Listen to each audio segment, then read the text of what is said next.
तो सबसे पहले क्वेश्चन नंबर 1 से शुरू करते हैं। Shweta and Tripti are partners sharing profits and losses in the ratio of 2:1 with a capital of 3 lakh and 2 lakh.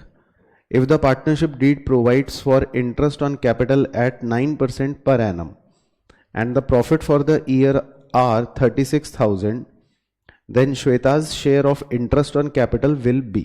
तो इसमें बस हमको श्वेता का इंटरेस्ट ऑन कैपिटल निकालना है। तो अगर हम फटाफट पहले 9% कैलकुलेट करें श्वेता की कैपिटल और तृप्ति की कैपिटल पर, तो वो कितना कितना आ जाएगा? 27,000 और 18,000 दोनों को मिलाएंगे तो हो गया 45,000।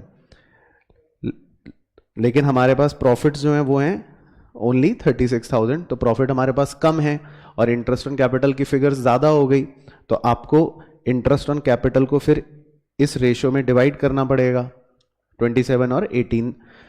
तो वो रेशियो क्या हो गया? 3:2। तो आपको जो गिवन प्रॉफिट्स हैं 36,000 के, इसको 3:2 में डिवाइड करना पड़ेगा। तो जब आप 36,000 को 3:2 में डिवाइड करोगे तो श्वेता का कितना आएगा? 21,600। तो ये आपका हो गया सही आंसर। तो श्वेता का शेयर जो आएगा वो आएगा 21,600। तो क्वेश्चन ने हमसे श्वेता का शेयर पूछा था। तो 36,000 इंटू 3/5, तो 1 लाइन में ये आंसर आप लिख सकते हो। इसके बाद है question number 2। P and Q R partners with profit sharing ratio of 2:3 with fixed capitals of 5 lakh and 8 lakh respectively. On 1 June 2020, P&Q granted loans of रुपये 2 lakh and 1 lakh respectively to the firm. P और Q ने firm को loan दिया। Books of the firm are closed on 31st March 2021. You are required to answer the following question. If the loss before the interest on loan for the year amounted to 10,000, the interest allowed on P's loan will be. तो आपको बस interest निकालना है P के loan पर। तो P के loan की फिगर आप देख लो कितनी है? 2 लाख रुपए। तो 2 लाख रुपए का लोन है और इंटरेस्ट ऑन लोन कितने परसेंट देते हैं? 6% देते हैं। तो 6% हो गया। और उसने क्योंकि 1 जून को लोन दिया, तो आप कितने मंथ्स का कैलकुलेट कर लोगे? 10 मंथ्स का कैलकुलेट कर लोगे। तो इंटू 10/12। तो इसको सॉल्व करके क्या आंसर आएगा? 10,000। तो ये हो गया आपका आंसर और ये हो गई इसकी छोटी सी कैलकुलेशन। 2 lakh into 6% into 10/12। इसके बाद क्वेश्चन नंबर 3, आप थ्योरी है डायरेक्ट बता सकते हो। Interest on partners loan will be. तो पार्टनर के जो इंटरेस्ट ऑन लोन होता है उसके बारे में पूछ रहा है कि उसको आप क्या करते हो। तो उसकी एंट्री होती थी interest on partner loan account debit to partner loan account. तो इस जर्नल एंट्री के मुताबिक आपका सही ऑप्शन क्या बन जाएगा? C, credited to partner loan account. तो हम इंटरेस्ट ऑन पार्टनर लोन को क्या करते हैं? पार्टनर लोन अकाउंट के अंदर उसको हम क्रेडिट करते हैं। तो ये जर्नल एंट्री बस आप याद रखना, तो ऑटोमेटिकली आप सही ऑप्शन पिक कर लोगे। इसके बाद question number 4, x is a partner in a firm. He withdrew regularly 5,000 at the beginning of every month for 6 months ending 31st March 2021. If the interest on drawings is charged at 8% per annum, the interest charged will be. तो बस आपको इसमें सीधा formula लगाना है। उसने 5,000 रुपए हर महीने निकाले हैं बिगिनिंग में 6 महीनों के लिए। तो टोटल ड्राइंग कितनी हो गई? 30,000 into rate upon 100 into average period upon 12। Average period मुझे बताओ, बिगिनिंग ऑफ मंथ जब करते हैं और वो भी लास्ट के 6 महीनों के लिए 3.5। तो बस ये कैलकुलेशन सॉल्व करके आपको आंसर मिलेगा। तो इस कैलकुलेशन को सॉल्व करके बताओ क्या आंसर आएगा। मैं इंतजार कर लेता हूं आपके आंसर का। 700, ठीक है। तो इसको सॉल्व करके आ जाएगा आंसर 700। तो ये हो गया आपका आंसर और ये हो गई उसकी कैलकुलेशन, ठीक है। उसके बाद क्वेश्चन नंबर 5 है, identify the wrong statement from the following. तो आपको ये बताना है इनमें से कि इनमें से गलत बात कौन सी लिखी हुई है। प्रेफरेंस शेयर में बी कन्वर्टेबल, ये तो सही है। Equity share can not be convertible, ये भी सही है। Preference shares are not redeemable during the life time of the company, तो यही बात गलत है। कह रहे प्रेफरेंस शेयर्स को रिडीम नहीं करना पड़ेगा अपनी कभी भी लाइफ टाइम में, तो ये बात गलत है। प्रेफरेंस शेयर्स को कानून ये कहता है 20 साल के अंदर अंदर आपको पैसे वापस लौटाने ही पड़ेंगे, तो यही स्टेटमेंट गलत हो गया। इसके बाद क्वेश्चन नंबर 6 डिस्कस करते हैं। क्वेश्चन नंबर 6 में कह रहा है Durga limited forfeited 700 shares of ₹100 each issued at a premium of 30%, यानी कि 30 रुपए का प्रीमियम हो गया, to Ghanshyam on which he paid application money of 35, उसने एप्लीकेशन के 35 रुपए तो दे दिए। उसके बाद for the non payment of allotment money of ₹50 including premium, उसने अलॉटमेंट के 50 रुपए नहीं दिए प्रीमियम सहित, तो 20 रुपए प्लस 30 रुपए ऐसा मैं लिख सकता हूं। और फर्स्ट कॉल के 15 रुपए नहीं दिए, और उसने 15 रुपए फर्स्ट कॉल के भी नहीं दिए। Out of these shares 400 shares were reissued as 70 paid up, इसमें से 400 शेयर्स जो है वह 70 पेड अप के री इशू कर दिए फॉर ₹65 पर शेयर। चलो तो पहले मेरे को समझाने देना सो दैट मैं आपको समझा सकूं कि आपको एग्जाम में जल्दी कैसे कर सकना है या कर सकते हो। आपसे वो पूछ रहे हैं कि amount transfer to capital reserve will be, तो हमको ये निकालना है कि कैपिटल रिजर्व में हम कितना अमाउंट ट्रांसफर करेंगे, ठीक है। तो उसके लिए आप सबसे पहले ए अमाउंट जो होता है उसको अलग से लिख लो या उसको अलग से सोच लो। तो ए का मतलब होता है कि जितने शेयर्स हम फोरफीट करते हैं और उसमें हमको कितने रुपए रिसीव हो चुके होते हैं इग्नोरिंग प्रीमियम, वो हम लेते हैं। तो 700 शेयर्स थे जो फोरफीट हो रहे हैं और उसमें एप्लीकेशन के उसने हमको 35 रुपए पे करे थे। तो बस आप इतनी सी कैलकुलेशन करके या लिख कर रख लो, तो ये हमारा क्या अमाउंट हो जाता है, ए अमाउंट हो जाता है, ठीक है। उसके बाद दूसरा अमाउंट आप सोचो बी होता है, या उसको क्वेश्चन से ही आप निकाल सकते हो कि जब हम शेयर्स को री इशू करते हैं तो कितना डिस्काउंट हम दे रहे हैं। तो आप उसके लिए लास्ट लाइन पढ़ो, हमने 400 शेयर्स री इशू करे हैं, 70 रुपए का पेड अप है और री इशू करा है 65 रुपए में, तो इसका मतलब आप कितने रुपए का डिस्काउंट दे रहे हो, 5 रुपए का। तो बी अमाउंट आप सीधा कैसे लिख सकते हो, 400 शेयर इंटू 5 रुपए, ठीक है। तो ए और बी जब आपको मिल जाएंगे फिर आपको फॉर्मूला याद होना चाहिए कैपिटल रिजर्व का। क्या था formula, A into number of shares reissued upon number of share forfeited minus B.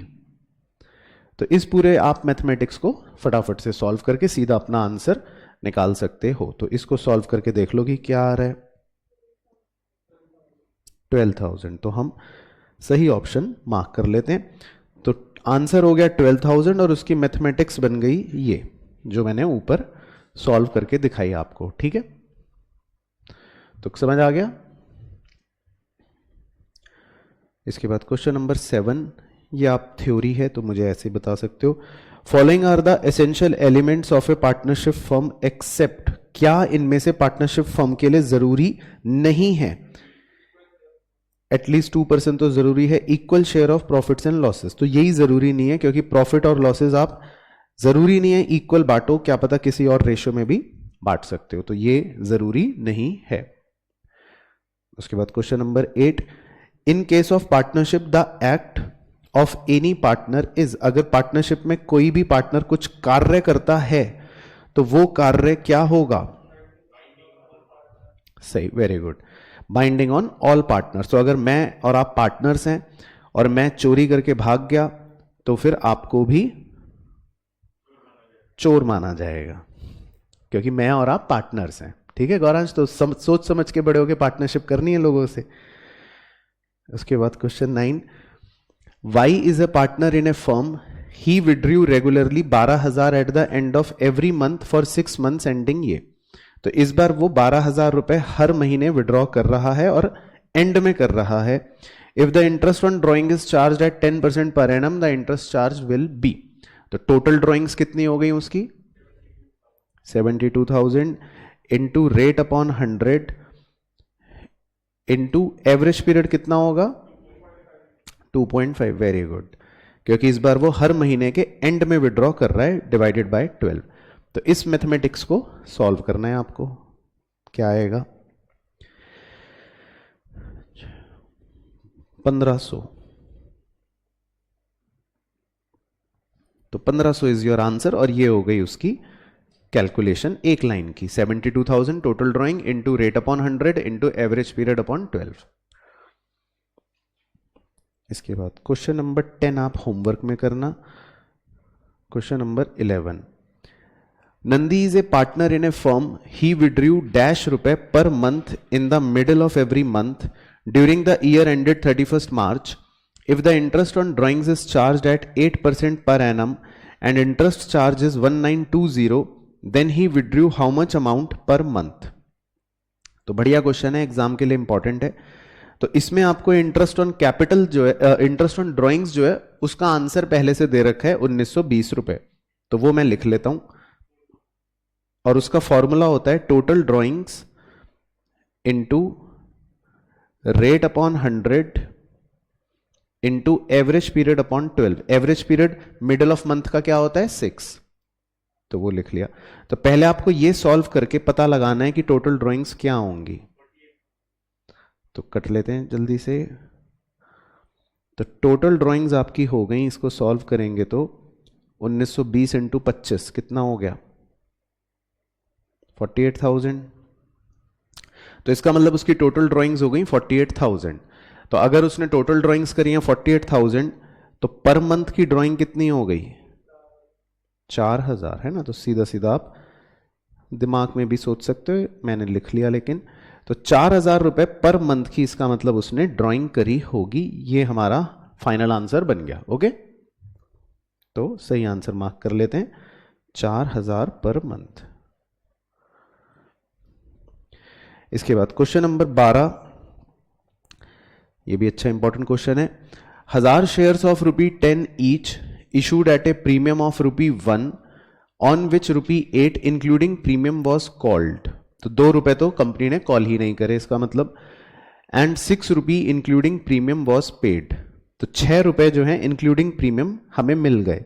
तो इसका मतलब होगा ब्रेकअप 5+1। तो हमें 5+1 मिल गया। हैव बीन फोरफिटेड, वो हमने फोरफिट कर दिए। तो अगर मैं अभी वही दोबारा से रिपीट करूं ए अमाउंट, तो ए अमाउंट कितना होगा? जितने शेयर्स फोरफिट करते हो आप, 1000 रुपए इंटू जितने रुपए आपको मिले। कितने रुपए मिले आपको? 5 रुपए, है ना। प्रीमियम को इंक्लूड नहीं करते। तो ए अमाउंट मैंने लिख लिया 5,000 है। फिर वो कह रहा है 800 ऑफ दीज शेयर्स वर री इशूड। हमने इनमें से 800 शेयर्स को री इशू करा है एज फुल्ली पेड अप, और fully paid up reissue करा है in such a way that 1600 रुपए were transferred to the capital reserve. तो इस बार आपको कैपिटल रिजर्व पता है कि 1600 रुपए, लेकिन इस बार बी अमाउंट जो है वो आपको मिसिंग दे रखा है। तो पहले आपको इस बार कैपिटल रिजर्व का ही फॉर्मूला लगा के बी अमाउंट निकालना पड़ेगा, ठीक है। तो मैं बी अमाउंट का फॉर्मूला, मतलब कैपिटल रिजर्व का फॉर्मूला इधर लिख रहा हूं, A into number of share reissued divided by number of share forfeit minus B. Capital reserve आपको 1600 दे रखा है, ए आपके पास 5000 है, नंबर ऑफ शेयर री इशूड 800 है, और नंबर ऑफ शेयर फोरफिट 1000 है, माइनस बी। तो इस गणित को सॉल्व करके पहले आप बी निकाल लो कि बी कितना होगा। तो इस गणित को सॉल्व करके बी होगा 2400, ऐसा बच्चे कह रहे हैं। तो बच्चों की बात पर भरोसा कर लेते हैं। पक्का? ये क्या करा मैंने?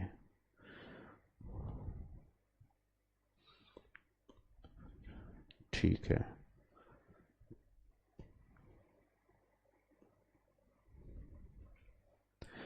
ओके 2400, ठीक है। 4000 माइनस 1600, तो बी आ गया 2400। तो इसका मतलब हम कितने रुपए का डिस्काउंट दे रहे हैं? टोटल 2400 का। तो हम री इशू पर टोटल डिस्काउंट दे रहे हैं 2400 का, ठीक है। फिर उसने कहा कि हमको लेकिन ये निकालना है शेयर्स वर री इशूड फॉर, शेयर्स कितने रुपए के री इशू हुए होंगे। तो इसके लिए भी मैं आपके साथ चर्चा कर लेता हूं। तो हमने 800 शेयर्स इशू करे थे और लिखा था फुल्ली पेड री इशू करे थे। तो 800 शेयर का अगर आप फुल्ली पेड देखते हो 10 रुपए, तो वो तो हो गया 8,000 रुपए। और हमने डिस्काउंट दिया है अभी जो निकाला वो निकाला है 2400 रुपए का। तो अगर 8000 रुपए है टोटल पेड अप वैल्यू और 2400 रुपए है टोटल डिस्काउंट जो आप दे रहे हो री इशू पर, तो इसका मतलब मैं ये कह सकता हूं कि आपको री इशू करने पर बैंक अकाउंट डेबिट में 5600 रुपए मिले होंगे। और आपने अगर 800 शेयर्स री इशू करे हैं और टोटल आपको 5600 रुपए मिले हैं, तो एक शेयर कितने का री इशू करा होगा? 7 रुपए का। 5600 बटे 800। तो ऐसे आप निकाल सकते हो कि हमने एक शेयर कितने रुपए का री इशू करा होगा? 5600 अपॉन 800। हालांकि वो एक शेयर का नहीं पूछ रहा, उसने टोटल ही पूछ लिया, तो मुझे टोटल में ही पता चल गया 5600। अगर वो एक शेयर का पूछता तो आप क्या निकाल लेते? 7 रुपए पर शेयर। दोनों में से वो कुछ भी पूछ सकता है, तो मैंने दोनों तरह से डिस्कस कर लिया। तो इसका मतलब आपने 3 रुपए का डिस्काउंट दिया होगा री इशू पर और 7 रुपए का आपने री इशू करा होगा। इसके बाद क्वेश्चन नंबर 13,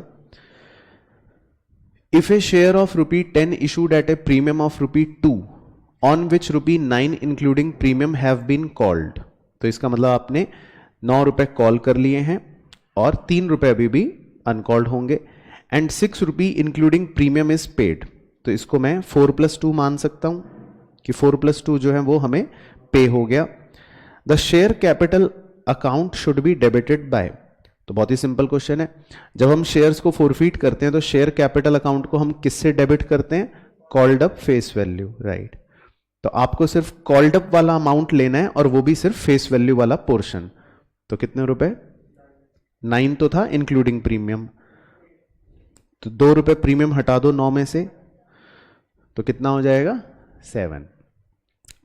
तो इसका मतलब शेयर कैपिटल को आप कितने रुपए से डेबिट करोगे? 7 रुपए से डेबिट करोगे, ठीक है। कॉल्ड अप फेस वैल्यू, तो 9 रुपए कॉल्ड अप दे रखा था, लेकिन 2 रुपए उसमें प्रीमियम इंक्लूड कर रखा था, तो हटा दोगे तो बचेगा 7 रुपए। उसके बाद question number 14, X limited issued shares of ₹100 each at a premium of ₹200 पर शेयर, ठीक है। Amounts were payable as follows, on application 20 + 60, on allotment 50 + 50, on first call कितना बच गया? 30 + 90, यही बचेगा ब्रेकअप के अनुसार, क्योंकि 200 रुपए का प्रीमियम था और 100 रुपए की फेस वैल्यू थी। Mona a holder of 100 shares fail to pay allotment and first call money, तो मोना जो है उसने एप्लीकेशन के पैसे तो दे दिए लेकिन अलॉटमेंट और फर्स्ट कॉल के पैसे नहीं दिए। On the forfeiture calls in arrear account will be, तो फोरफीचर के टाइम पर आप कॉल्स इन अरियर पूछ रहे हैं कितने रुपए, क्या करोगे? तो कॉल्स इन अरियर सीधा सीधा आप निकाल ही सकते हो, जो मैंने क्रॉस लगाया, तो उसने अलॉटमेंट के 100 रुपए नहीं दिए और उसने फर्स्ट कॉल के 120 रुपए नहीं दिए, तो कुल मिला के मोना ने 220 रुपए नहीं दिए। और मोना के कितने शेयर्स हैं? 100 शेयर्स हैं, तो 220 × 100, तो कितना हो गया? 22,000। तो फोरफीचर की एंट्री में आप कॉल्स इन अरियर को क्या करते हो? क्रेडिट करते हो, 2 लिखते हो। अगर आपको याद हो फोरफीचर की एंट्री 2 कॉल्स इन अरियर लिखते हो ना नीचे, तो इसका मतलब हमारा आंसर क्या हो गया? सी। तो हम 22,000 रुपए को कॉल्स इन अरियर को क्रेडिट कर देंगे फोरफीचर के टाइम पर,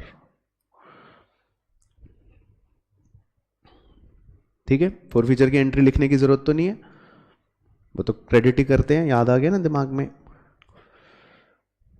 उसके बाद question number 15, M and K were partners in a firm sharing profits and losses in the ratio of 2:3. Their fixed capitals were 10 lakh and 5 lakh respectively. They were entitled to interest on capital at 10% per annum. The firm earned a net profit of 60,000 during the year. The amount of interest credited to K. बस K का आपको interest on capital निकालना है। तो पहले आप 10% अगर calculate करते हो दोनों की कैपिटल पर, तो इसकी आएगी 1 लाख और इसके में आएगी 50,000, तो कितना हो गया इंटरेस्ट टोटल?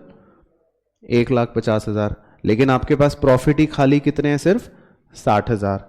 तो आपको अब गिवन प्रॉफिट्स को किस रेशियो में डिवाइड करना पड़ेगा? 2:1 में। है ना, इंटरेस्ट के रेशियो में 1 लाख और 50,000 के रेशियो में। तो 2:1 के हिसाब से आपको के का अगर पार्टनर का निकालना हो आंसर, तो 60,000 इंटू 1/3 क्या आ गया, 20,000। तो ये हो गया आपका आंसर 20,000। तो के का उसने इंटरेस्ट ऑन कैपिटल पूछा था, तो आंसर हो गया 20,000। उसके बाद 16 आप मुझे बता दोगे orally, which of the following is not an appropriation. सही, सिंपल, क्योंकि ये चार्ज होता है। परफेक्ट। उसके बाद question number 17, first call of ₹3 per share became due on 1 lakh equity shares issued by X Limited. Dinesh, a holder of 500 shares, did not pay first call money. ठीक है। Ravi, a shareholder holding 2000 share, paid the second and final call of ₹5 per share along with first call. तो रवि जो है वो तो पैसे advance में दे रहा है, कहानी समझ आ गई। और दिनेश जो है वो पैसे अपने दे नहीं रहा फर्स्ट कॉल के, तो दिनेश जो है वो कॉल से नरियर कर रहा है। तो रवि ने जल्दी दे दिए पैसे और दिनेश पैसे दे नहीं रहा फर्स्ट कॉल के। तो क्वेश्चन आपसे पूछ रहा है, bank account to be debited on first call will be, कह रहा है फर्स्ट कॉल के टाइम पर आप बैंक अकाउंट में कितने रुपए लिखोगे। बहुत ही सिंपल हो गया। तो पहले 3 रुपए की फर्स्ट कॉल है और 1 लाख शेयर्स हैं, कितने रुपए हुए, 3 लाख। उसमें से दिनेश ने अपने 500 शेयर के पैसे दिए नहीं, तो 500 इंटू 3 कितना हो गया, 1500, वो माइनस कर दो। उसके बाद रवि के पास 2000 शेयर्स हैं, वो सेकंड कॉल के 5 रुपए एडवांस में दे रहा है, कितने हो गए, 2000 इंटू 5, 10,000, वो ऐड कर लो। इस गणित को सॉल्व करके बताओ क्या आएगा, 3,08,500। तो ये हो गया जी आपका आंसर, 3,08,500। ठीक है, सिंपल। तो एक आदमी बदमाश है, एक आदमी अच्छा है। बदमाश पैसे दे नहीं रहा, अच्छा पैसे दे रहा है जल्दी। उसके बाद लास्ट क्वेश्चन सेक्शन ए का, नई दुनिया limited issued a prospectus inviting application for 2.5 lakh shares of ₹10 at a premium of ₹10 per share, payable as follows: 3 + 2, 3 + 2, 2 + 3, और बैलेंस कितना बच गया, 2 + 3। A shareholder holding 600 shares failed to pay the first and second and final call money। तो एक share holder है जिसने application और allotment तो दे दिया, लेकिन फर्स्ट कॉल और सेकंड कॉल नहीं दी। And his shares were forfeited after the final call, और उसके शेयर्स फोरफिट हो गए। In the entry of forfeiture SPR will be debited with. तो एसपीआर आप क्या डेबिट करते हो कॉन्सेप्चुअली, जितना आपको नहीं मिला है ना। तो आपको 3 रुपए का फर्स्ट कॉल का और 3 रुपए का सेकंड कॉल का एसपीआर नहीं मिला, तो मैं कह सकता हूं 6 रुपए का एसपीआर आपको नहीं मिला। क्लियर। और उसके 600 शेयर्स हैं, तो कितने रुपए हो गया, 3600। तो 600 शेयर्स इंटू 6 रुपए प्रीमियम नहीं मिला, तो सीधा सीधा आ गया 3600। ठीक है। चलो अब थोड़े से मुश्किल सवाल शुरू होंगे सेक्शन बी के अंदर। आइए question number 19, X Y and Z are partners in 1:2:3। X is guaranteed that his share of profit will not be less than 1 lakh. तो X को ये गारंटी दी कि 1 लाख से कम तुम्हें प्रॉफिट नहीं मिलेगा। Any deficiency will be borne by Y and Z in 1:4। ठीक है। Firm's profit was 4.5 lakh. तो पहले आप 4.5 लाख को 1:2:3 में बांटो, तो X का मेनली कितना आएगा, 75, और Z का कितना आएगा, 2.25। ठीक है। तो X को हमने कहा था 1 लाख गारंटी मिलेगी, लेकिन अभी फिलहाल उसको मिल रहा है 75। तो डेफिशिएंसी कितनी हुई, 25,000। वो डेफिशिएंसी हम Y और Z से लेंगे, किस रेशियो में, 1:4 से। तो खाली अगर मैं Z की मेनली बात कर लूं, तो 25,000 में Z कितना हिस्सा देगा, 20,000। Z से कितना लिया जाएगा, 20,000।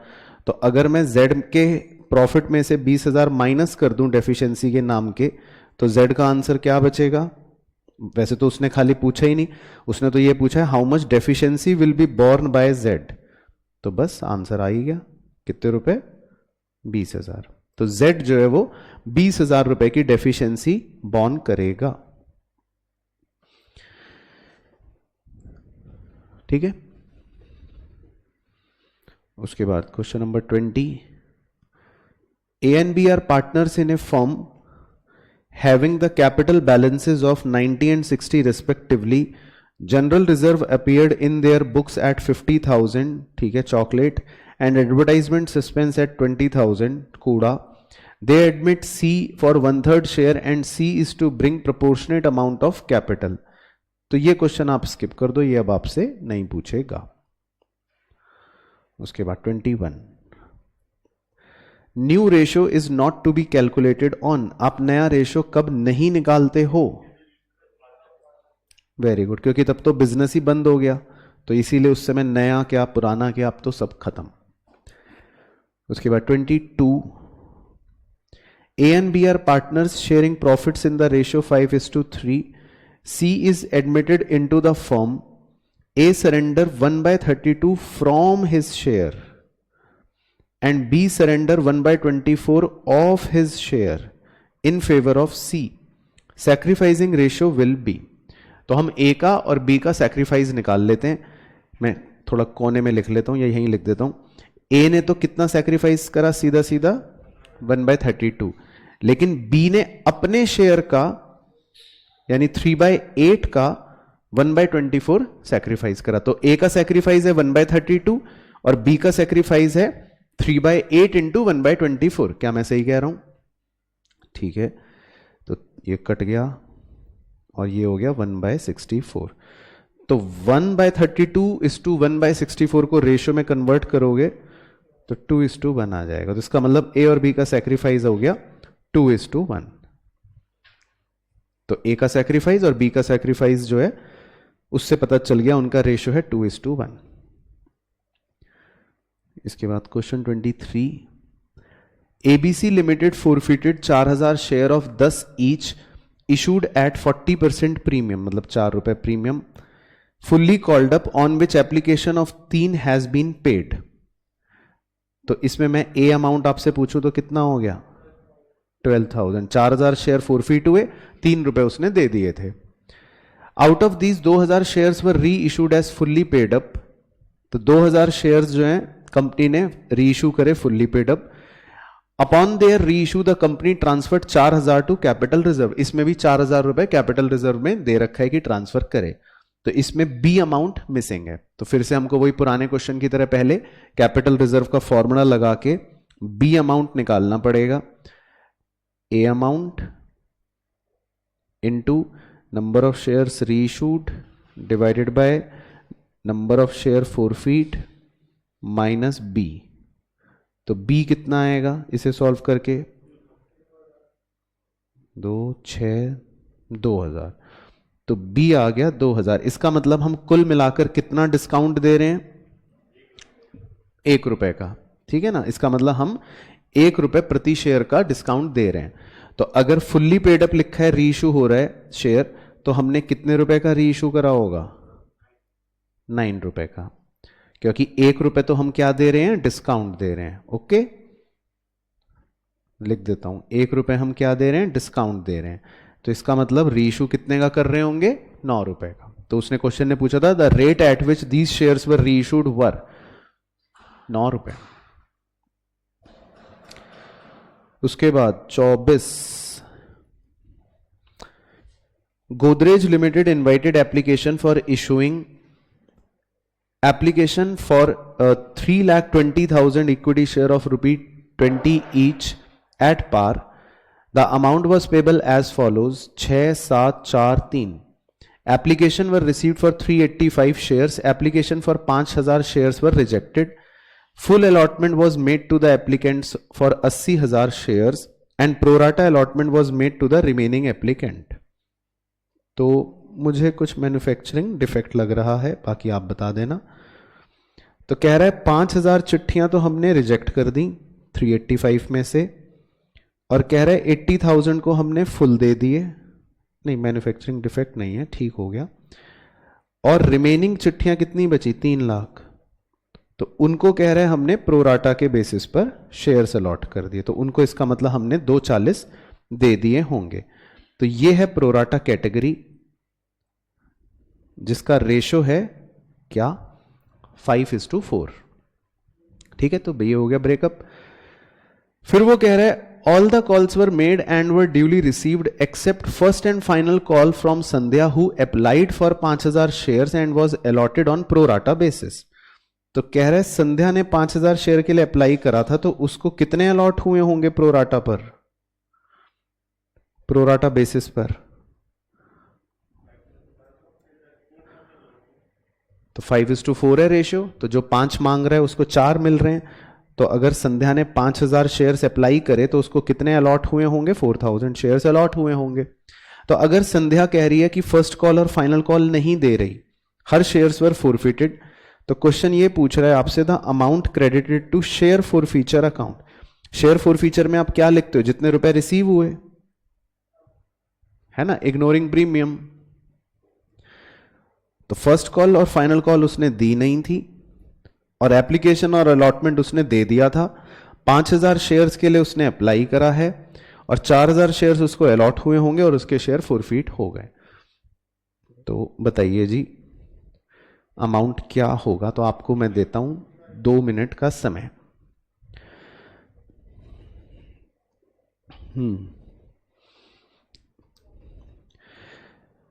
तो भाई उसने 5000 शेयरों के लिए अप्लाई करा था, और उसने 6 रुपए की एप्लीकेशन मनी दी होगी। तो इसका मतलब एप्लीकेशन पर उसने हमको 30,000 रुपए दिए, देने चाहिए थे उसको 4000 शेयर्स के हिसाब से सिर्फ 24,000। तो उसने 6,000 रुपए हमको क्या दे दिए? एक्स्ट्रा दे दिए। फिर हम उससे अलॉटमेंट पर पैसे मांगेंगे 7 रुपए, 7 चौक 28। तो वो कहेगी कि मेरे पुराने एक्सेस एडजस्ट कर लो, तो हम उसके 6,000 एडजस्ट कर लेंगे। तो वो हमें अलॉटमेंट पर कितने रुपए देगी? 28 में से 6 गया 22। ठीक है, क्या मैं सही सोच रहा हूं, कह रहा हूं, बोल रहा हूं? क्या आप सही समझ रहे हो? ठीक है, तो मैं 2 फिगर्स हाईलाइट करूंगा, तो आप हाँ हाँ करना। तो मुझे संध्या से एप्लीकेशन पर 30,000 मिले, करो हाँ। मुझे संध्या से अलॉटमेंट पर 22,000 मिले, करो हाँ। तो मुझे इसका मतलब संध्या से कुल मिला के 52,000 मिले, करो हाँ। गलत हाँ क्यों नहीं कर रहे भाई? जब 30 में आपने हाँ करी, 22 में आपने हाँ करी, मैं दोनों को जोड़ के कह रहा हूं 52 मिले, तो करो ना हाँ। तो अब एक और हाँ करो कि इसका मतलब आपका 65 गलत था। ठीक है, तो सही ऑप्शन है इसका 52,000, मतलब जो भी ऑप्शन होगा, but 52,000 is the correct answer. तो हमें संध्या से कितने रुपए रिसीव हुए हैं? 52,000 रुपए रिसीव हुए हैं। ठीक है ना, तो शेयर फॉरफीचर अकाउंट में क्या लिखते हैं? जितने रुपए हमें रिसीव होते हैं। तो प्रोराटा वाली अगर कोई बदमाश आ जाए या बदमाश आ जाए तो उसके लिए थोड़ा सा वर्किंग कर लेना, चीतापना करने से आंसर गलत आ सकता है। तो इसीलिए मैंने दिखाया था ये क्वेश्चन 65 गलत हो जाता है एग्जाम में फिर आपका। ठीक है ना, तो सही आंसर मैं यहां हाईलाइट कर लेता हूं 52। चलो उसके बाद है जी 25। ये सिंपल है, छोटा सा छुटकू question. The share capital of a company is rupee 50 lakh and the nominal value of the share is rupee 100 each. ठीक है, there were no calls in arrear till the final call was made. The final call was made and paid on 47,500 shares only. तो इसका मतलब बताओ final call कितने शेयरों ने नहीं दी? 2500। तो एक बदमाश होगा जिसके पास 2500 शेयर्स होंगे, उसने फाइनल कॉल नहीं दी। The balance in the calls in arrear amounted to rupee 62,500। कह रहे कॉल्स इन अरियर का जो अमाउंट है वो 62,500 रुपए है। तो अगर किसी आदमी के पास 2500 शेयर्स हैं और 62,500 कह रहा है कि कॉल्स इन अरियर का अमाउंट है, तो क्या आप ये बता सकते हो कि एक रुपए मतलब एक शेयर के लिए क्या कॉल हुई होगी? बहुत ही सिंपल हो गया। तो 62,500 बटे 2500 शेयर्स, तो पर शेयर का आपको निकल जाएगा कि क्या था 25। ठीक है, तो 62,500 रुपए डिवाइडेड बाय 2500 शेयर्स, तो आंसर आ गया 25 रुपए पर शेयर। तो एक शेयर पे इसका मतलब आपने 25 रुपए मांगे होंगे, तो यही क्वेश्चन पूछ रहा था। उसके बाद 26 ओरल क्वेश्चन है, at the time of admission if the unrecorded liability is recognise, तो क्या होगा? सही, नुकसान तो डेबिटेड टू रिवैल्यूएशन अकाउंट। ठीक है, सिंपल। 27 आपका होमवर्क है। उसके बाद 28, P Q and R are partners sharing profits in the ratio 3:2. They decided to change their profit sharing ratio to 4:3:2. On the date, there was a credit balance of 1,80,000 appearing in their P&L account. तो chocolate हो गई। Goodwill of the firm is valued at 360. ठीक है। Partners do not want to disturb the balance of P&L. तो कह रहा है adjustment entry बताओ। तो आपको पहले तो चॉकलेट और गुडविल दोनों को जोड़ लेना है, तो इसको तो जोड़ के आप यहां लिख लो। फिर PQR का old share minus new share कर दो, तो मुझे भी करवा दो, मेरी हेल्प कर दो। ओल्ड शेयर था 3:3:2 और न्यू शेयर था 4:3:2। तो कृपया इस गणित को सॉल्व करने में मेरी मदद करें। तो P, Q और R का क्या क्या आ जाएगा? P का कितना आएगा? -5/72, तो इसने तो करा गेन। Q का 3/72, इसने करा सैक्रिफाइस। और इसका 2/72, इसने भी करा सैक्रिफाइस। तो कॉन्सेप्चुअल एंट्री क्या होती है? P debit to Q to R। और P का अमाउंट कैसे निकालोगे आप? 5,40,000 को मल्टीप्लाई कर दोगे 5/72 से, तो P डेबिट, उसका अमाउंट देख लेते हैं। तो P डेबिट, तो इन्होंने ABC दे रखा है, तो हम क्या एज्यूम करें कि A को ये P मान रहे होंगे, B को ये Q मान रहे होंगे और C को ये R मान रहे होंगे। तो हम इसके हिसाब से A डेबिट ले लेते हैं फिर, हैं। तो A डेबिट एक ही ऑप्शन में है, तो मैंने इसलिए पढ़ा ही नहीं और ना मैंने अमाउंट्स निकालने की जरूरत समझी, क्योंकि जब एक ही ऑप्शन में A डेबिट है तो कॉन्सेप्चुअली इसका मतलब वही ऑप्शन ही ठीक ही होगा, बाकी तो फिर ऐसे ही गलत हो गए शक्ल से। चलो उसके बाद 29 में कह रहा है कि A and B are partners sharing profits and losses in the ratio 3:2. They admit C into the partnership. A surrender 1/3 of his share, ठीक है, and B surrender 1/4 of his share in favor of C. Goodwill of the firm is valued at 7,50,000, but C is unable to bring his share of goodwill in cash. Credit will be given to, ठीक है। तो इसको solve कर लेते हैं भाई। तो A और B जो है कह रहा है 3:2 पार्टनर्स हैं, तो यहां लिख लेता हूं A3B2। फिर C नया पार्टनर आया, C को क्या क्या मिला? C को लिखा है A surrender 1/3 of his share and B surrender 1/4 of his share. तो A के शेयर का 1/3 मैं C को दे देता हूं और B के शेयर का 1/4 मैं C को दे देता हूं। तो क्या आप मुझसे एग्री कर रहे हो?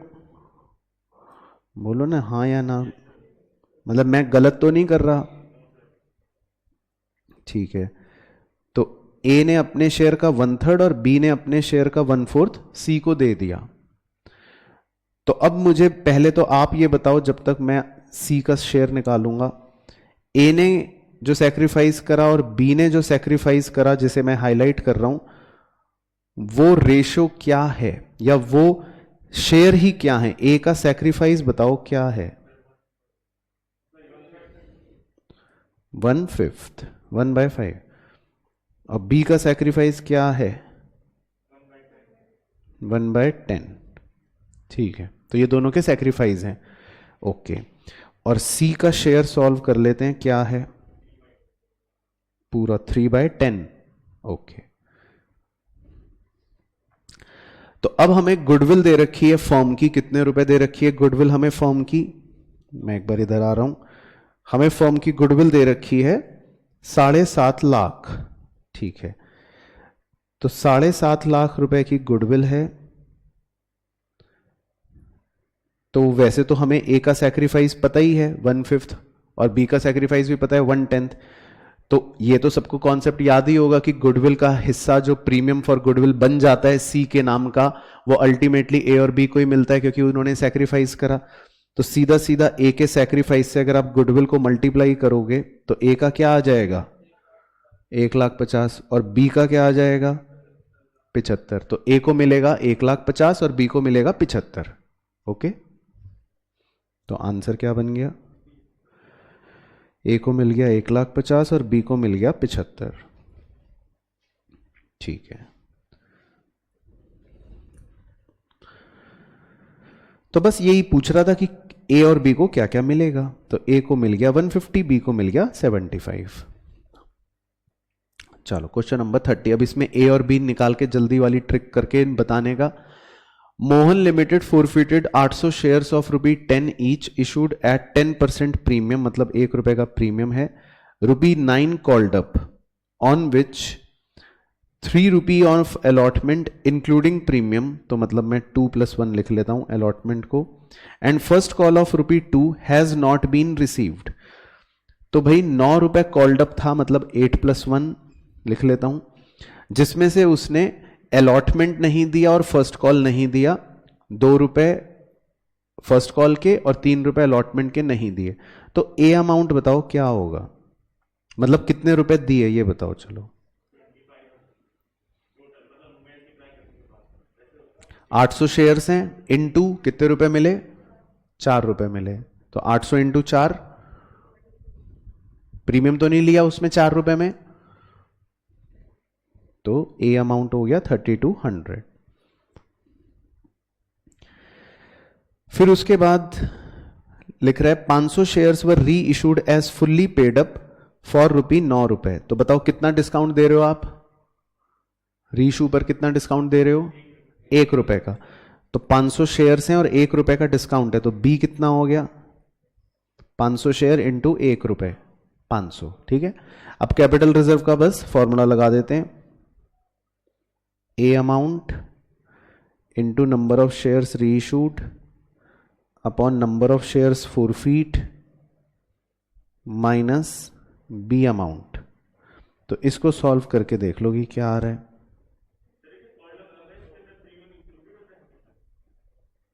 ए अमाउंट में हाँ, क्योंकि अलॉटमेंट में प्रीमियम है, तो जब हमने ₹9 कॉल करे हैं और अलॉटमेंट के टाइम पर प्रीमियम है, तो जाहिर सी बात है 9 के अंदर भी तो प्रीमियम होगा ही। मैं तो ये मान रहा हूं, मतलब मान क्या रहा हूं, यही ले लेते हैं, है ना। ठीक है, तो इसको गणित को सॉल्व करके आ गया 1500। चलो फिर इसके बाद क्वेश्चन नंबर 31 में लिख रहा है G limited invited applications for issuing 50,000 equity share of ₹100 each at a premium of ₹30 per share. The amount was payable as follows. तो इसको हम लिख लेते हैं ₹20 इंक्लूडिंग 5 प्रीमियम, तो 15। On allotment 22 + 8, on first call 33 + 7। तो सेकंड कॉल बताओ कितने रुपए बच गया balance, 30 + 10। Gopal a shareholder holding 500 shares did not pay the second call and final call money. तो गोपाल ने सेकेंड एंड फाइनल कॉल का पैसा नहीं दिया, ठीक है, बाकी सब वो दे चुका होगा। और his shares were forfeited after the second and final call. The share forfeiture account will be credited bye. तो शेयर फॉरफीचर अकाउंट में आप क्या लिखते हो, जितने रुपए आपको रिसीव हो गए, तो हरे वाले टिक गिन लेते हैं। हरे वाले क्या क्या हो गए, 15, 22 और 33, 70। तो इसका मतलब उसने ₹70 हमें दे दिए और 500 शेयर्स हैं, तो 70 × 500। तो ये आ गया आपका आंसर 35,000 और इसकी छोटी सी कैलकुलेशन बन गई 70 × 500। ठीक है जी। उसके बाद 32 में लिख रहे हैं Nandi twice invited application for issuing 2 lakh shares of ₹10 each at par. The amount was payable as follows 433। Application were received for 2,40,000 shares.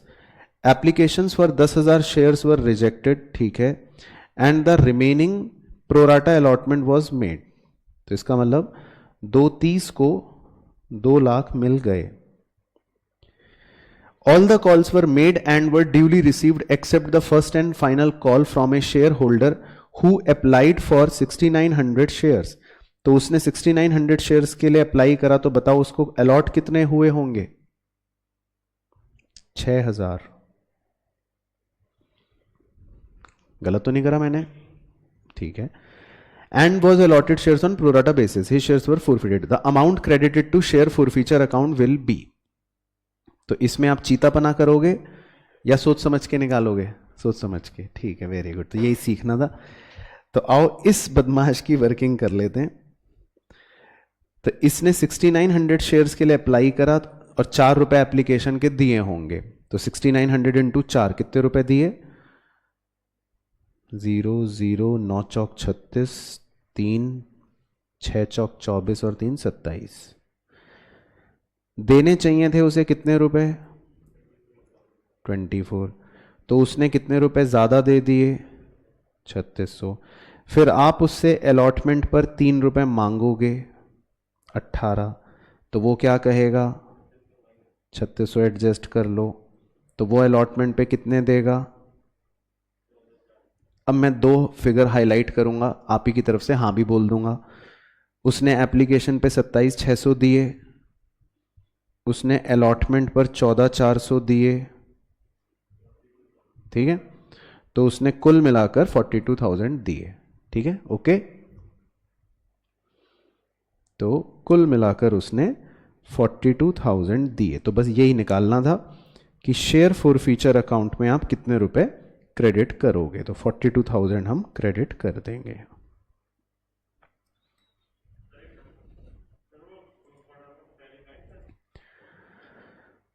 चलो, तो ऑप्शन बी हो गया सही आंसर। अच्छा, अब ये क्वेश्चन आप समझ गए एग्जाम के लिए इंपॉर्टेंट है और इसमें आपको वर्किंग करनी है, नहीं तो गड़बड़ हो जाएगी। चलो, अब आसान आसान क्वेश्चन। अब तो आपको बस तुक्के मारने कुछ क्वेश्चंस हैं। Given below are 2 statements assertions. पढ़ लेते हैं और रीजन पढ़ लेते हैं, फिर पूछ लेते हैं आपसे कि क्या है। असर्शन में लिखा है बैलेंस इन फोरफिटेड शेयर अकाउंट रिप्रेजेंट्स ए कैपिटल लॉस। बिल्कुल सही। तो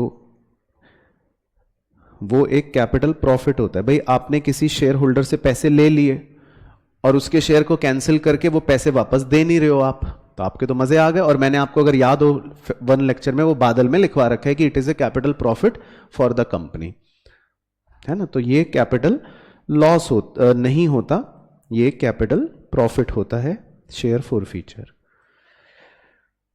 चलो, तो असर्शन ही गलत हो गया। उसके बाद 34, 35 आपके होमवर्क हैं। 36 में लिखा है असर्शन में, in case of change in PSR among the partners, goodwill will be adjusted in gaining sacrificing ratio. True. Because in case of change in PSR among existing partner, balance of advertisement suspense will be debited in old ratio. True. Reason गलत है लेकिन, है ना। ठीक है, B. Okay, simple. चलो, तो ये हो गया आपका सेक्शन बी भी फिनिश। उसके बाद है जी सेक्शन सी, छोटा सा, जिसमें बेसिकली 5 ही क्वेश्चंस होंगे। तो 37 पढ़ लेते हैं। 37 में लिख रहा है x limited issued 40 lakh equity shares of ₹10 each. 40 lakh नहीं है, 40 लाख से पहले रुपए लगा रखे हैं। तो इसका मतलब 40 लाख रुपए के शेयर्स इशू करें, तो इसका मतलब हो गया 4 लाख शेयर्स इशू करें। तो थोड़ा सा सावधानी रखते हैं। तो कंपनी ने 4 लाख शेयर्स इशू करे हैं. द अमाउंट वॉज पेबल 1 रुपए, 2 रुपए, 3 रुपए, 4 रुपए. Okay. All the calls were made and were duly received accept the first and second and final call on 2000 shares held by Raman. तो रमन ने तो फर्स्ट कॉल के और सेकंड कॉल के पैसे नहीं दिए, ठीक है. And final second and final call on 1000 shares by Krishna. Krishna ने सिर्फ सेकंड कॉल के पैसे नहीं दिए. These shares were forfeited. ठीक है, तो फिर ये शेयर्स जो है वो फोरफीट हो गए. The subscribed and fully paid up capital will be. चलो, तो अब कैपिटल निकालनी है बेसिकली. अब मजा आएगा, आ जाओ. तो 4 लाख शेयर्स थे. आप हाँ हाँ करते रहना, ठीक है. फिर उसके बाद जब रमन ने बदमाशी करी और कृष्ण ने बदमाशी करी, तो हमने लिखा है रमन के और कृष्ण के शेयर्स फोरफीट कर लिए. तो क्या मैं ऐसा कह सकता हूं कि रमन के और कृष्ण के शेयर्स मर गए? करो ना हाँ. तो इसका मतलब कंपनी के पास जिंदा शेयर्स कितने बचे हैं? सिर्फ 3,97,000. पहले इतने नंबर ऑफ शेयर्स बचे हैं. ये मैं क्या लिख रहा हूं? ये मैं नंबर ऑफ शेयर्स लिख रहा हूं. तो कंपनी के 4 लाख शेयर्स थे, जिनमें से बदमाशों के शेयर्स जो हैं वो मर गए. तो कंपनी के पास अब कितने शेयर बचे हैं? 3,97,000. ओके, पहले यहां तक सब ओके, ठीक है. तो पहले इतनी अंग्रेजी लिख देता हूं, हालांकि आपके एग्जाम के लिए अंग्रेजी तो रेलिवेंट है नहीं, लेकिन फिर भी. तो इतने शेयर्स ऑफ ₹10 ईच. तो कितने रुपए हो गया? 39,70,000. फिर इसके नीचे कॉन्सेप्चुअली हमने पढ़ रखा है कि कॉल्स इन अरियर्स का कोई बैलेंस अगर है तो वो डिडक्ट करते हैं, और शेयर फॉर फीचर का अगर कोई बैलेंस है तो उसको ऐड कर लेते हैं. तो फिर हमारा फाइनल आंसर आ जाता है. यही थी कहानी. तो कॉल्स इन अरियर कितने रुपए डिडक्ट करेंगे आप? कॉल्स इन अरियर कितने रुपए डिडक्ट करेंगे आप? 0, क्योंकि कॉल्स इन अरियर हमेशा जिंदा शेयरों पर ही कैलकुलेट करने होते हैं. तो जिन बदमाशों के कॉल्स इन अरियर थे, उनके शेयर्स तो आप ऑलरेडी मार चुके हो. जो भाई मरे हुए आदमी का लिए तो आपको कुछ नहीं कैलकुलेट करने की आवश्यकता. तो इसीलिए जो शेयर मर जाते हैं उन मरे हुए शेयर्स पर हम कॉल्स इन अरियर कैलकुलेट नहीं करते. तो इसीलिए कॉल्स इन अरियर कितना हो गया? निल हो गया. Plus share for feature account, इसका शॉर्टकट क्या सिखा रखा था बैलेंस निकालने का? सही, जितने शेयर्स री इशू नहीं हुए इनटू अमाउंट रिसीव्ड.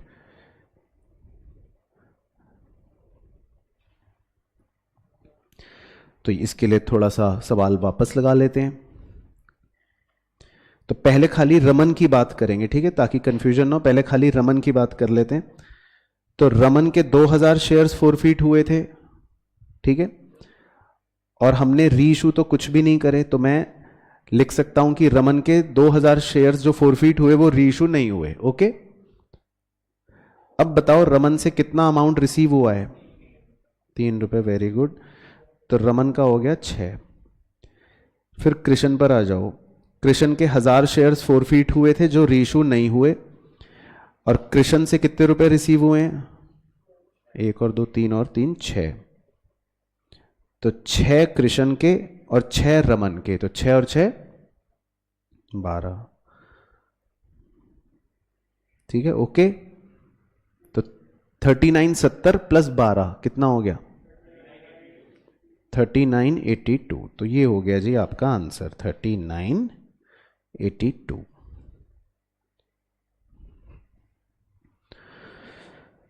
चलो ठीक है जी. इसके बाद 38 में तो सिर्फ आपको मुझे आंसर बताना है. असर्शन में कह रहा है part of capital which can be called up on only winding up is called reserve capital. True, याद है. Because amount of securities premium can be collected only on application and allotment. False. ठीक है, तो A is correct. But R is incorrect, D. ठीक है, okay. उसके बाद जी case दे रखा है, उस पे बेस्ड कुछ सवाल होंगे। Ravi and Kishan are partners sharing profits in the ratio of 3:2। Their fixed capital on 1 April is 2 lakh and 1 lakh respectively. The partnership deed provides that interest on capital is allowed at 6% per annum. तो interest 6% अगर आप निकालोगे तो कितना हो गया, 12 और 6। And interest on drawings at 10% per annum. Ravi was to be paid a salary of 5,000 per month, ठीक है, whereas Kishan was to get a commission of 4% on sales. ठीक है, it is ascertained that Ravi withdrew 4,000 at the end of every month and Kishan withdrew 12,000 at the end of every quarter. तो पहले मैं रवि का IOD निकाल लेता हूं। रवि की टोटल ड्राइंग कितनी हो गई, 12 चौका 48 इंटू 10% रेट हो गया। एवरेज पीरियड बताओ एंड ऑफ एवरी मंथ का, 5.5। ठीक है, वेरी गुड, रटा होना चाहिए। तो निकालो सॉल्व करके कि क्या आएगा, तब तक मैं किशन का निकाल लूं।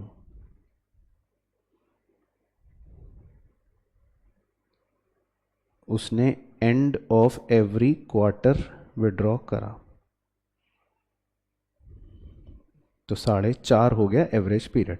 तो आर की और के की आईओडी कितनी आएगी,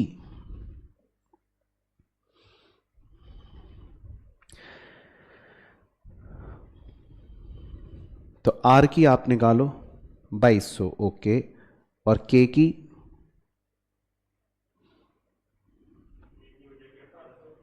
1800, वेरी गुड। तो ये हो गए आईओडी। ठीक है, यहां तक ओके है सबको। फिर उसके बाद सेल्स दे रखी है 3 लाख, तो बताओ किशन का कमीशन 4% निकालो सेल्स का, तो किशन का कमीशन कितना आ गया, 12,000। ठीक है, सेल्स का 4%। The net profit of the firm before making any above adjustment was 56,000। तो कह रहे हैं नेट प्रॉफिट जो है फर्म का वो 56,000 रुपए है। ठीक है, based on the above information you are required to answer the following. IOD will be, तो आईओडी कितनी कितनी आई थी, सी, वेरी गुड। रवि की 2200 और किशन की 1800। ठीक है, उसके बाद क्वेश्चन 40 ये निकालना पड़ेगा, ये तो मेहनत करनी पड़ गई। अब share of profit will be, आइए तो पीएनएल एप्रो बना लें, छोटा सा फास्ट वाला, बिना पर्टिकुलर वाला। तो क्रेडिट साइड में प्रॉफिट लिख लिया, क्रेडिट साइड में आईओडी लिख लिया मैंने, डेबिट साइड में आईओसी लिख लिया मैंने, डेबिट साइड में सैलरी लिख ली मैंने, और डेबिट साइड में कमीशन लिख लिया मैंने। यही होगा। सैलरी कितनी थी, 5,000 पर मंथ। ठीक है, और किशन का कमीशन कितना था, 12,000। ठीक है, तो यही है सारी चीजें। ठीक है, तो अब आप निकाल लो क्या आएगा। ये तो घाटे में चली गई। फिर तो क्या सिखाया था, तरकीब। तो क्रेडिट साइड का टोटल बताओ, 60। 3 अप्रोप्रिएशंस हैं, आईओसी है 12 और 6 है ना, अलग अलग ही लिखता हूं। ये किसका था, पहले पार्टनर का नाम बताओ, दूसरे का, ठीक है, सैलरी रवि की थी, कमीशन किशन का था। तो मैं रवि को इकट्ठा कर रहा हूं। रवि को कितना देना है मुझे, 72, ओके। किशन को कितना देना है, मैं इकट्ठा कर रहा हूं, 6 और 12। कितना देना है किशन को, ठीक है, रवि को 72 देना है, किशन को 18 देना है। किसी को तकलीफ तो नहीं है। तो रवि और किशन के बीच में क्या हो गया रेशो, 4:1। तो 60,000 को 4:1 में बांटो, 48 और 12, वेरी गुड। तो रवि को कितना मिला और किशन को 12। आहा हा, तो सही आंसर क्या हो गया? 48 और 12। समझ आया प्रोसेस? है ना? तो इसमें आपके प्रॉफिट्स जो थे वो कम रह गए थे ना, और अप्रोप्रिएशन ज्यादा हो गए थे, तो आपने वो वाला फंडा लगा लिया जो पढ़ रखा था। बेहतरीन क्वेश्चन, लाजवाब क्वेश्चन। उसके बाद 41, Ravi's current account balance will be, कह रहा है रवि के करंट अकाउंट का बैलेंस भी बताओ। ठीक है, तो अभी बता देते हैं। तो रवि कहाँ है? ये रहा। रवि का करंट अकाउंट का ओपनिंग बैलेंस तो 0 था। अब रवि को आपने कितना अमाउंट दिया रवि को? यहां से निकाल लेता हूं, 12,000। तो क्या? अच्छा, वो तो किशन का है। तो रवि को आपने कितना अमाउंट दिया? 48। ठीक है, तो पहले ये लिख लेता हूं, रवि को मिला है 48। ठीक है, और रवि को डेबिट क्या करोगे? IOD और ड्राइंग्स। तो IOD कितनी थी रवि की? 2200। और ड्राइंग्स कितनी थी रवि की? 48। ठीक है, तो 2200 उसका नेगेटिव बैलेंस बच रहा है, मतलब डेबिट बैलेंस बच रहा है। चाहे तो खाता भी बना सकते हो अगर आपको बनाना हो तो, नहीं तो टाइम वेस्ट की जरूरत नहीं। तो 2200 रुपए रवि का, इसका मतलब नेगेटिव बैलेंस बच रहा है। तो 48 हमने दिए, 2200 से लिए और 48 भी लिए। चलो जी, अब है लास्ट पार्ट 2, यानी कि अगली वाली जो किताब है उसके क्वेश्चन करेंगे अब। Match the following. Proprietary ratio बताइए जी। प्रोप्राइटरी रेशियो कौन सा होता है? Solvency. Return on investment, profitability. Acid test ratio, liquidity. और इंटरेस्ट कवरेज रेशियो, तो कौन सा ऑप्शन बन गया सही? CABC।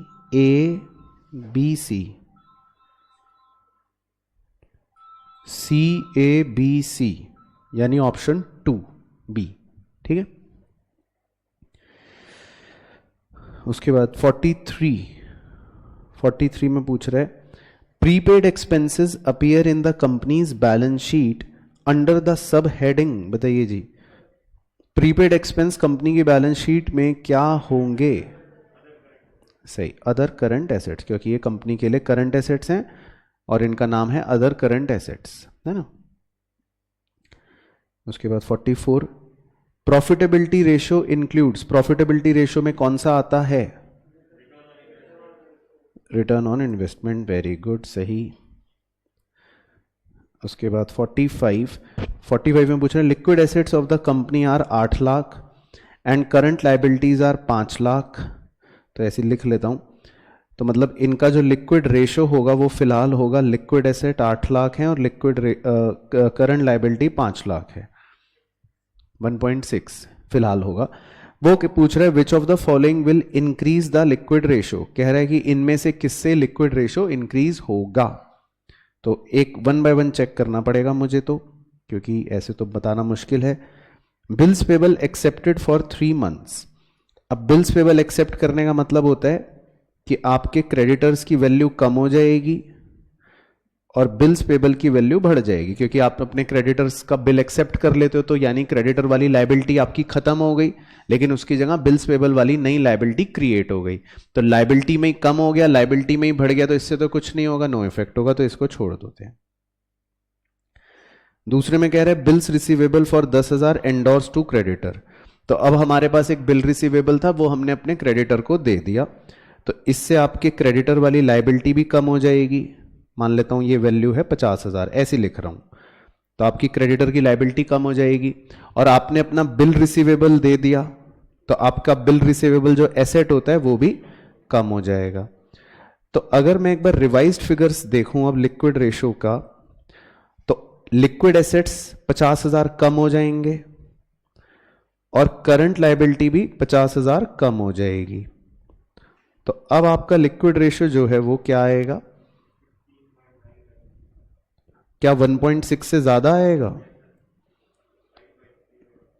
ये चलो फिगर थोड़ी 1,50,000 बना देता हूं ताकि ये और कम हो जाए। तो 1,50,000 अगर फिगर बना लूं तो ये हो जाएगा 6.5 और ये हो जाएगा 3.5। हाँ, इंक्रीज तो होगा वैसे, 1.6 से तो ज़्यादा ही आएगा अगर आप इसको सॉल्व करोगे। हाँ, और इससे अगर सॉल्व करोगे तो ये तो 1.8 से भी ज़्यादा आएगा, है ना? तो 1.8 से भी ज़्यादा आ जाएगा अगर मैं इससे सॉल्व करूँगा। तो इसका मतलब बी ट्रांजैक्शन से रेशियो में बढ़ोतरी तो होगी ही अवश्य। तो बस, तो अब मैं सी और डी क्यों करूं टाइम वेस्ट? जब बी में पता चल गया कि इससे लिक्विड रेशियो बढ़ रहा है तो मैं सी और डी में टाइम वेस्ट क्यों करूं? बाकी अगर आपको करना है तो कर देता हूं। सी में लिखा है bills receivable receive from A debtor. चलो आप बताओ इससे क्या होता है? वेरी गुड, इससे डेटर कम हो जाएंगे और बिल रिसीवेबल बढ़ जाएंगे। तो एसेट में ही बढ़ गया, एसेट में ही घट गया, तो इससे तो कुछ फर्क वैसे भी नहीं पड़ेगा। और डी में कह रहा है purchase of goods 1,00,000 on credit, तो इससे आपका स्टॉक बढ़ेगा और लायबिलिटी में क्रेडिटर बढ़ेगा। स्टॉक बढ़ने का प्रभाव तो लिक्विड रेशियो में आता नहीं है और लायबिलिटी बढ़ने का मतलब हो गया कि डिनोमिनेटर बढ़ेगा, तो उल्टा ये डी पॉइंट तो रेशियो को डिक्रीज करेगा। अगर क्वेश्चन पूछता कि कौन सा पॉइंट रेशियो डिक्रीज कर रहा होता तो आपका आंसर डी हो जाता। तो डी पॉइंट से रेशियो डिक्रीज होगा ना कि इंक्रीज होगा।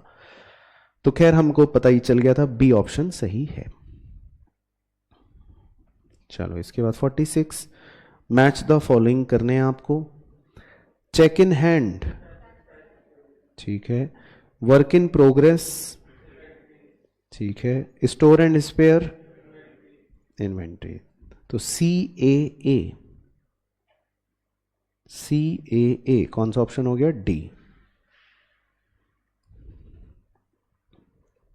चलो उसके बाद 47, असर्शन में लिखा है इन हॉरिजॉन्टल एनालिसिस, हॉरिजॉन्टल होती है वो वाली, 2 और more years are placed side by side.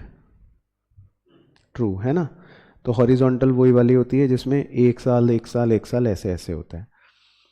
और रीजन कह रहे हैं horizontal analysis can be done by preparing comparative statement. True, horizontal वाले में ही हम कंपैरेटिव स्टेटमेंट बनाते हैं। तो सही ऑप्शन बी, क्योंकि सही बात कह रहा है, कहीं कोई गड़बड़ नहीं है। इसके बाद 48 आपका होमवर्क हो गया। 49, current ratio of a company is 2.5:1. If its working capital is 6 lakh, its current assets will be। तो निकाल लेते हैं जी। करंट रेशियो कह रहा है 2.5:1 है, तो यहां लिख लेता हूं। करंट रेशियो का फॉर्मूला क्या है? C/CL। तो वो कह रहा है वो 2.5:1 है, तो इसका मतलब CA क्या हो गए? 2.5 CL। फिर वर्किंग कैपिटल का फॉर्मूला बताओ। CA - CL। वर्किंग कैपिटल कितनी दे रखी है? 6 लाख। CA की जगह 2.5 CL लिख लूं,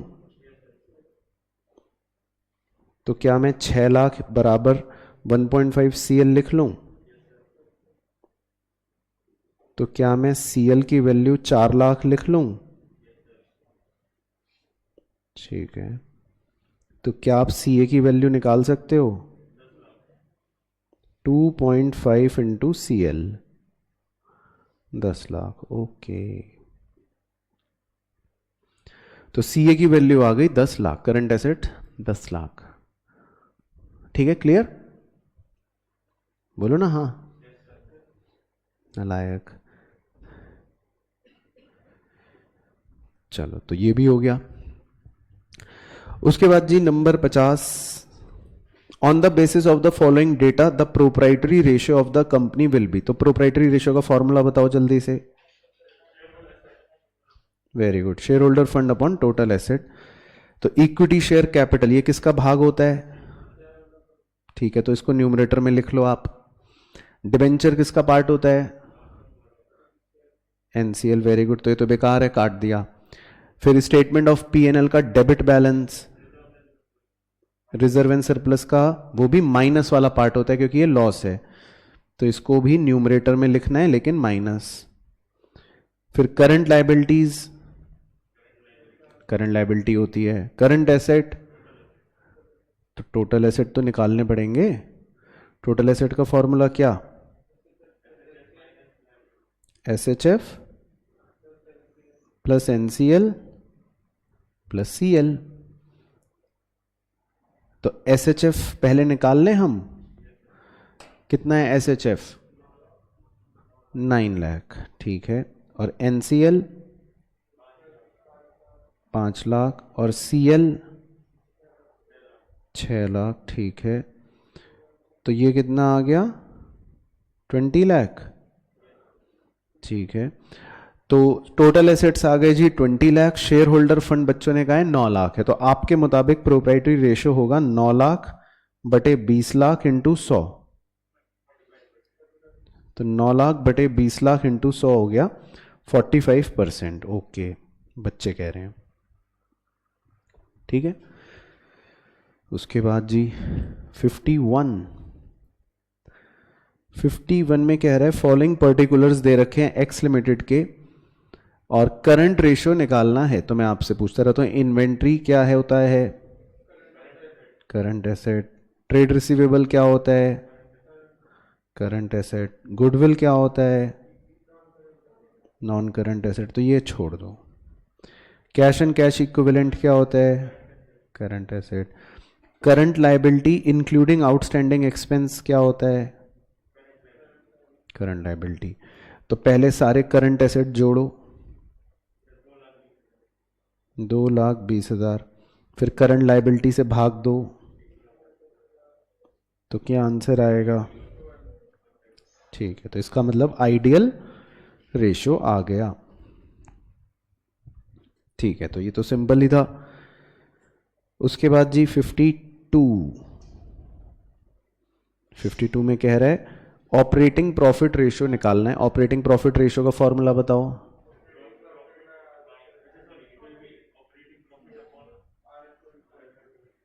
हाँ, इसमें COGS नहीं है मैडम। हाँ, ये ऑपरेटिंग प्रॉफिट रेशियो है, तो operating profit divided by RFO into 100, ठीक है। तो ऑपरेटिंग प्रॉफिट मुझे पता है कि आपको फॉर्मूला याद नहीं होगा। ऑपरेटिंग प्रॉफिट का फॉर्मूला होता है क्या? Gross profit minus operating expenses और प्लस अदर ऑपरेटिंग इनकम अगर है तो, वो हालांकि होती नहीं है। तो मैं ऑपरेटिंग प्रॉफिट की जगह ये लिख सकता हूं, gross profit minus operating expenses upon RFO into 100। चलो अब एक बार आइटम डिस्कस कर लेता हूं। रेवेन्यू फ्रॉम ऑपरेशन क्या होता है? RFO। ग्रॉस प्रॉफिट क्या होता है? Gross profit. अच्छा, 40% दिया है, तो 10 लाख का 40% निकालना 4 लाख। फिर ऑफिस एंड एडमिनिस्ट्रेशन एक्सपेंस क्या होता है? Operating expense. सेलिंग एक्सपेंस क्या होते हैं? Operating expense. Interest on debenture क्या होते हैं? Non operating expense. तो ये बेकार है, इन्हें काट दो, ठीक है।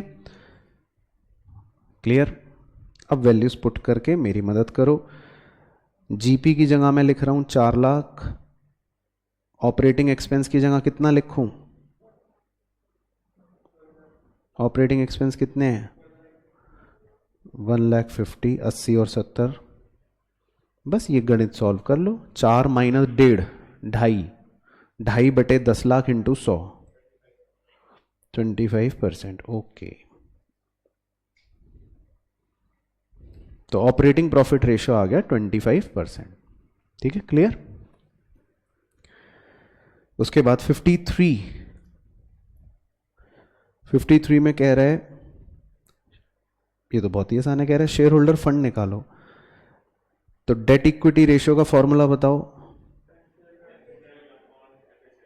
NCL अपॉन SHF, वो हमें 1.2 दे रखा है। तो लॉन्ग टर्म बोरोइंग क्या होती है? NCL का एक, ये तो एक अहम सब हेड है। 10% डिवेंचर क्या होते हैं? नालायक। ये लॉन्ग टर्म बोरोइंग के ही भाग होते हैं। तो ये तो पागल बनाने के लिए दिया है।